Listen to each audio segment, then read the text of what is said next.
Muy buenas tardes, mañanas o noches, estimados estudiantes.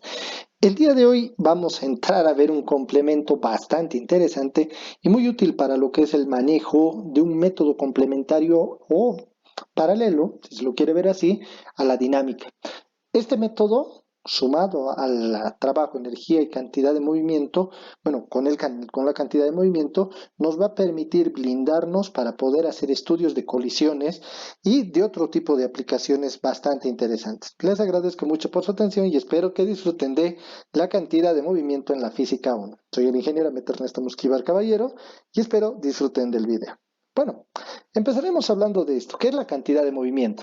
Antes de la época de Newton, se consideraba muy útil observar la velocidad y observar la masa. Se comprendía la existencia de la velocidad y también se comprendía la existencia de la masa de los cuerpos. Sin embargo, la cantidad de movimiento estuvo muy circunscrita a lo que era el movimiento constante, como se lo puede ver acá, ¿no? O sea, una velocidad que permanecía constante. Pero esto va evolucionando poco a poco, ¿no? Y entonces la cantidad de movimiento se ha de interpretar en la actualidad como un movimiento de variable vectorial, la cual establece una relación entre la masa y la velocidad a través de un producto, ¿no?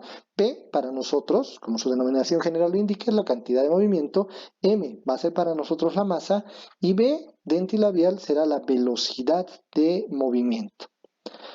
Dentro de lo que es la cantidad de movimiento, hay que ver dos. La cantidad de movimiento como tal ha de expresar el movimiento el cual se ha de desarrollar a partir de a partir de una masa, una velocidad definida. Sin embargo, también tenemos que comprender que puede existir una variación de la cantidad de movimiento. Y esta variación de la cantidad de movimiento normalmente se va a ver vinculada a lo que es la ejecución de un impulso, ¿no? ¿Qué es para nosotros un impulso? Es una relación que va a existir en una fuerza que nosotros aplicamos en un tiempo definido a una partícula. Es decir, tú impulsas algo cuando tú quieres que algo se mueva, entonces tú ejecutas un impulso. Desde el punto de vista de la dinámica, tú estarías igual ejecutando una fuerza sobre un cuerpo, solo que en el términos de la dinámica no nos interesa tanto el tiempo de ejecución de la fuerza, sino nos interesa más ejecutar la fuerza. Pero fíjate la riqueza de este método, porque al momento en el cual tú estás interpretando el estudio del tiempo para lograr impulsar, pues te estás dando ya una idea, una variable más que te ayuda a hacer el diseño de tu sistema, de tu proceso, de tu producto, de tu máquina, ¿no? Para que esta pueda funcionar. Establecemos, por lo tanto, al impulso como una expresión del inicio del movimiento, ¿no? Para que exista un inicio de movimiento, yo tengo que contar con un impulso, o sea, tengo que ejecutar una fuerza en un momento determinado. Y a partir de la ejecución de esta fuerza es que se da el cambio de la cantidad de movimiento. Y claro, porque la cantidad de movimiento ha de cambiar generando esa variación. Pero esa variación no solo ocurre en un sistema unidimensional, puede darse un sistema multidimensional de desplazamiento, tal es el caso de una colisión, ¿no? La cantidad de movimiento al tener un carácter vectorial ha de poder encontrarse en distintos ejes de trabajo. Si yo puedo estar trabajando en un eje X en un momento definido, en una mesa de billar, imagínate cuando tú chocas una bola con otra, las bolas de billar pues van a desplazarse muchas veces en distintas direcciones, ¿no? Y eso hace que nosotros no solamente trabajamos en forma unidimensional, sino incluso multidimensional. Podemos trabajar en un plano o incluso podríamos trabajar en un espacio. Esto dependiendo de los requerimientos del sistema. Como nosotros hacemos interpretación de la realidad, lo primero que tendremos que hacer es dominar la cantidad de movimiento impulso unidimensional, que es bastante sencillo. Posteriormente pasar a análisis bidimensionales, considerando, ojo a esto, como vectores. Y finalmente, pues pasar ya a estudios mucho más avanzados, mucho más elaborados, donde nosotros estaríamos viendo ya los sistemas en elementos tridimensionales, ¿no? Hay una vinculación, una pregunta clásica, ¿no? Hay una vinculación entre la energía y la cantidad de movimiento, siempre. Porque energía y cantidad de movimiento, si se entienden por separado, son débiles. Son débiles en su estructura conceptual. O sea, sí me van a ayudar a generar determinados cálculos, como lo hemos visto anteriormente con energías y con el tema de sistemas conservativos y no conservativos.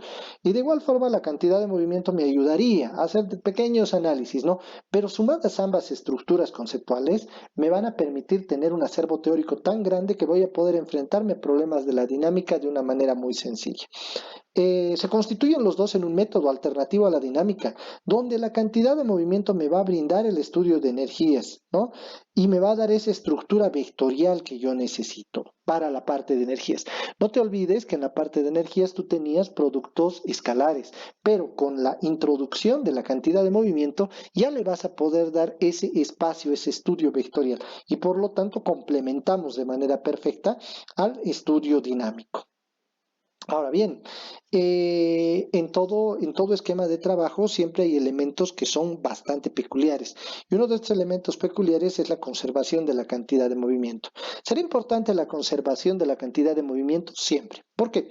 Porque la cantidad de movimiento va a llegar a conservarse, al igual que la energía, lo hemos visto hace un momento, y esta conservación de cantidad de movimiento se va a dar siempre y cuando no existan fuerzas externas que alteren el sistema de partículas que yo tengo en mente. Es decir, si tú tienes una caja llena de canicas y en esa caja de canicas, pues las canicas empiezan a desplazarse dentro, sin que exista fuerza externa que intermedie, eso se encuentra en un proceso de cantidad de movimiento pues constante, ¿no? Pero si tú empiezas a tocar, si empiezas a manipular, le empiezas a dar fuerza, o sea, empiezas a generar impulsos sobre este sistema, la cantidad de movimiento ya no permanece constante. Luego de un impulso inicial que le des un sistema, el sistema se tendría que desplazar por sí solo, generando este concepto de conservación de la cantidad de movimiento.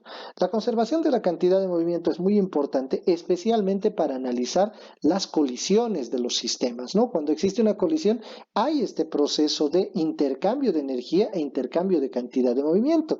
Y en función de eso, nosotros tenemos que definir un coeficiente de restitución, ¿no? ¿Qué será para nosotros el coeficiente de restitución? Bueno, la cantidad de movimiento no solo se queda apartada a una partícula en desplazamiento en un sistema conservativo, nosotros podemos contar con colisiones, ¿no?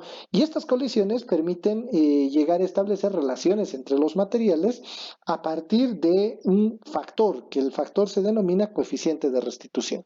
¿Qué es el coeficiente de restitución? No es otra que una relación de las velocidades finales de dos partículas en un sistema respecto a las velocidades iniciales. Lo que está midiendo esto es la capacidad que tiene un material para volver a su estado original y no perder energía en el proceso o perder toda su energía en el proceso, ¿no?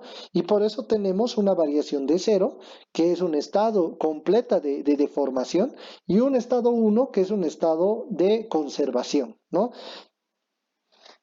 Dentro del estudio de la cantidad de movimiento vamos a considerar tres interacciones básicas, ¿no?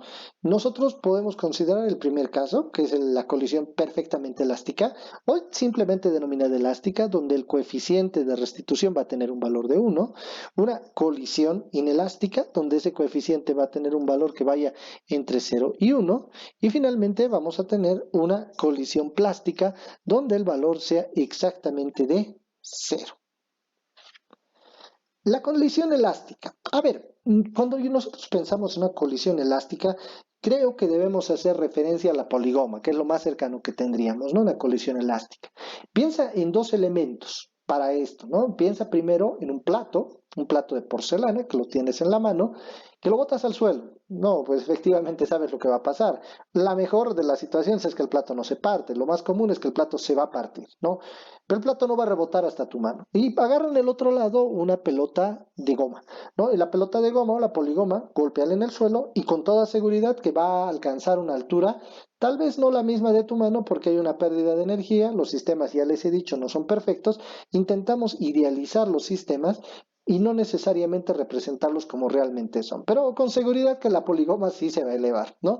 Entonces, nosotros tenemos un retorno a la forma original en el caso de algunos materiales, ¿no? Eso quiere decir que no presentan pérdidas de energía, porque pérdida de energía involucraría que la energía la cual yo he utilizado para lanzar un cuerpo, pasado un tiempo, pues se transforma en otro tipo de energía que puede estar relacionada con el calor, que puede estar relacionada con muchos otros factores, ¿no? Puede aplicarse a esto el principio de conservación de la energía, esencialmente la conservación de la energía cinética. También tenemos la conservación de la cantidad de movimiento, donde la cantidad de movimiento evidentemente se conserva, ojo, siempre y cuando no haya un impulso externo que ingrese dentro de nuestro sistema, y adicionalmente la restitución o el coeficiente de restitución que va a ser igual a 1. Esto muestra que no va a existir pérdida de energía. Este es el tipo de colisión donde tenemos mayor cantidad de variables para hacer su ejecución. Posteriormente a esto, nosotros tenemos la colisión inelástica, que es aquella que se produce cuando el material va a presentar una restitución parcial. ¿Qué quiere decir eso? Que ha sufrido una deformación, pero no es una deformación total o permanente, pero tampoco tiene un estado perfectamente elástico. Esta restitución parcial se conserva la cantidad de movimiento y sí, el valor del coeficiente de restitución no es exacto, va a variar, puede estar entre 0 y 1, ¿no? Pero nunca va a ser o 0 y 1, si no estaría entrando en uno de los dos casos extremos, donde el último caso, que es la colisión perfectamente plástica o plástica simplemente, es la que vemos a continuación. En la colisión plástica, los materiales no van a retomar su forma original. Normalmente van a quedar incrustados. Llámale este el caso del péndulo balístico, donde tú vas a tener un cuerpo que se va a incrustar en otro y este va a tener una elevación. Es un caso típico en física que tú lo puedes encontrar en el libro de Álvarez Guaita. Es el caso de un proyectil que impacta un madero y el madero eleva a una determinada altura y esa altura tú la puedes medir y obviamente realizas tus análisis de energía y calculas incluso la velocidad del proyectil.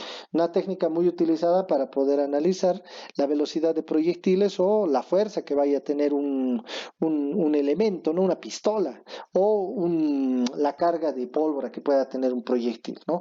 Son determinados elementos de la aplicación ya práctica.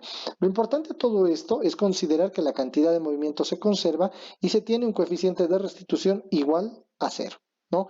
¿Qué es lo importante de este capítulo que debo destacar y debo rescatar en forma evidente? Primer detalle, que el coeficiente de restitución va a tener variaciones en el tema de las colisiones que van de ir de entre 0 a 1, ¿no? Con los tres tipos de colisiones mencionadas. Que la conservación de la energía existe en todo momento y lugar, siempre y cuando no haya fuerzas externas que intercedan o que estén interviniendo dentro de tu sistema.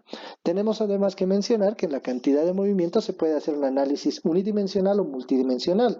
Y también tenemos que mencionar que las características de la cantidad de movimiento van a partir de un impulso que le va a dar a alguien que ejecute una fuerza en un tiempo determinado.